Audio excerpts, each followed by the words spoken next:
Hey, this is Celeste from Sulcata Grove, our little 2-acre farm in Sarasota, Florida. I was asked for an update on how our jackfruit trees are doing that Craig did a lot of InArch grafting into. So this particular tree is the My 2 that we have. It got hit back by the freeze really heavy. I think it might have gotten damaged in Hurricane Ian as well. I don't really remember. But just the tips of the branches. So you can see the tree is doing well. The InArches are starting to grow into each other. The original rootstock on this one, I believe, is hidden now. So there were 3 InArches, which are the bottom 3, and then the original rootstock was in the middle, and it stayed the smallest and eventually just got enveloped by the other InArch grafts. The fruit on this tree, like different branches, is all the same. So I don't think there are any issues with like rootstock genetics creeping up or anything weird like that. But it has some flowers started on it now. This is our Bangkok lemon tree. I think this one got hit the hardest in the freeze of 2022. But you can see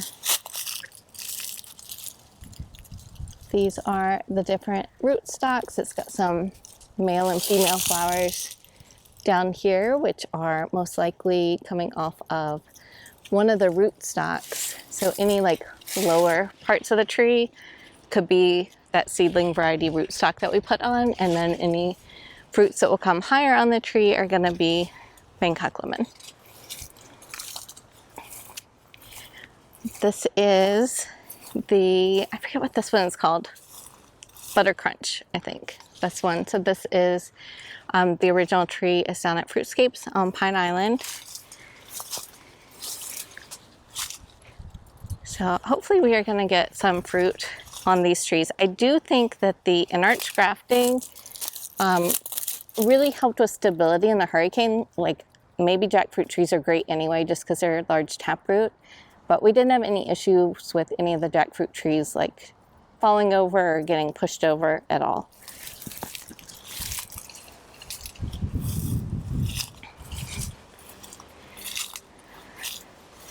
Oh, actually that last one wasn't Butter Crunch because this is the Butter Crunch tree. That last one I think might have been one of the mislabeled red jackfruits that we got. So 2 of the 3 red jackfruits that we purchased maybe like 8, 9, I don't remember how many years ago, were mislabeled. So the fruit's not even red. And in fact, the fruit of those 2 trees isn't even good. We've gotten rid of one so far. And we might get rid of the other one, or we might keep it for eating the fruit green. So jackfruit can be cooked when the fruits are young as like a meat replacement. This is Orange Crush. I think this one we planted within the last 4 years. It does not have any InArch grafting in it, but it's closer up near the neighbor's trees. And then I have 2 other young grafted jackfruits over here. This tree is Cristella. And I think it probably has like the largest fruits on it so far this year. Here's an unusual female flower. You can tell the female flowers because they have this ring on them, and then the peduncle or whatever on holding the flower onto the tree is thicker. Let me see. So that's another female flower, and these are developing fruits on the tree. I was trying to see if I saw any male flowers on this one, but I don't notice any offhand. But there must be at least one because it smells really good, and I feel like, oh, here's a male flower. So the male flowers, they, I think they smell good if you like jackfruit. They smell sweet, but they will look like a miniature jackfruit. They're not. They don't have the ring at the top. They have a smaller peduncle or stem, and they will eventually get fuzzy and black. So you can tell how that fruit, or that flowering body is different from this one. This is going to be, or this is a female. A little bit thicker, has the ring. And those are the ones that will develop into fruit, and the male ones will drop off. This is our red jackfruit that we believe is labeled correctly. I believe this one is Borneo red. It has a flower growing up really, really low, and it's coming out of what I think is the root of the tree. So that's kind of unusual. I guess it like put out another branch and is flowering. And then it has a lot more coming up here.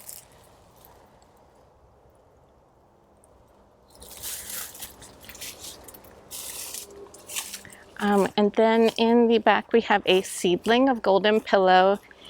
It has never produced for us. It is one that did get tilted in Hurricane Irma. So I think that was 2017. I don't believe this one had any InArch grafts on it. And it has an exposed root that's been there a while. It's been hit by the mower. But the tree is surviving. I see some male flowers. It looks like that there is a possible female flower. So hopefully we can taste this fruit this year and see if this tree is worth keeping.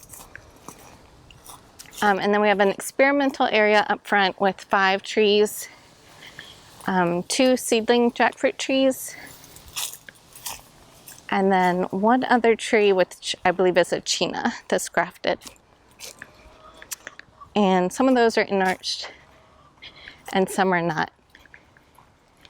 Our InArch jackfruit trees did seem to fruit and grow really well. And again, the stability I think is a good factor too for InArch grafting.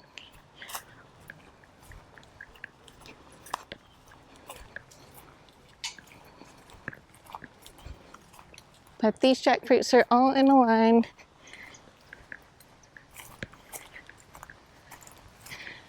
Craig's planning to take out the tips of the live oak branch over them just to give them a little more sun.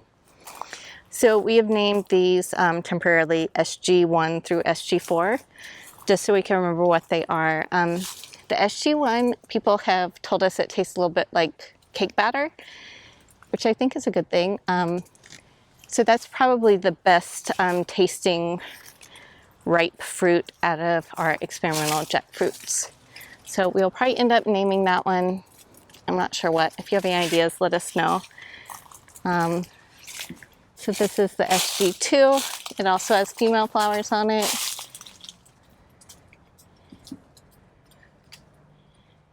And then, I don't know if you can see it or not, but there is when the male flowers when it turns black and looks like moldy before it falls off. This is the china tree. And we also need to clear out all these wild grapevines that are on the trees. This is SG3. It's got some fruits developing.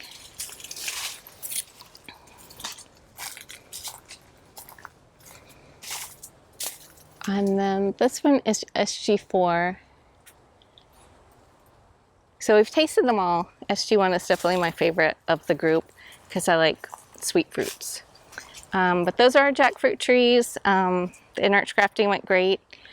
And that's it. Let us know if you have any questions about the trees or any comments. Thanks for watching. Bye.